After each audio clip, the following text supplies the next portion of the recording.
I think first of all I would like to thank South Africa.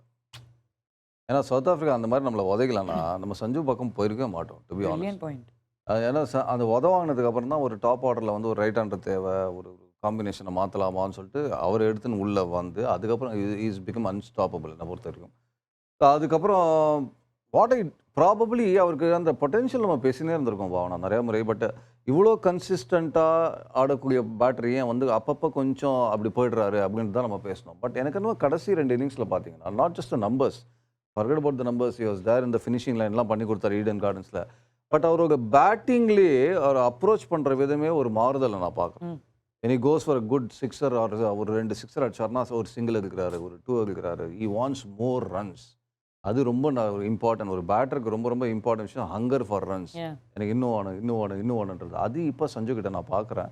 அது வந்து ஒரு மிகப்பெரிய பலமாக இருக்குது. அண்ட் இன்னொன்று அபிஷேக் சர்மா இந்த பக்கம் அடிக்காத போது உங்களுக்கு சஞ்சு அடிக்கிறது மிகப்பெரிய பிளெஸிங்க. மிகப்பெரிய it gives you kind of balance. நீங்கள் ஒரு விக்கெட் போனாலும் இவர் வந்து ஒரு 70, 18 2 மேட்சும் அடித்ததுனால உங்களுக்கு பவர் பிளே தங்கு தடை இல்லாமல் போயினே இருக்குது.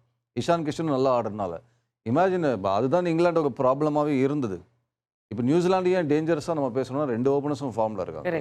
ஸோ உங்கள் டாப் 3ல 2 பிளேயர் ஃபார்மில் இருந்தாங்கன்னா அதுவும் சஞ்சு மாதிரி ஒரு ஃபார்மில் இருந்தீங்கன்னா it gives you great advantage. Sanju Samson அப்படியே overall percentage of India winning the ட்ராஃபியை வந்து சட்டனாக அப்படியே ஒரு வேறு லெவலுக்கு தூக்கின்னு போயிட்டார் சஞ்சு சாம்சன்.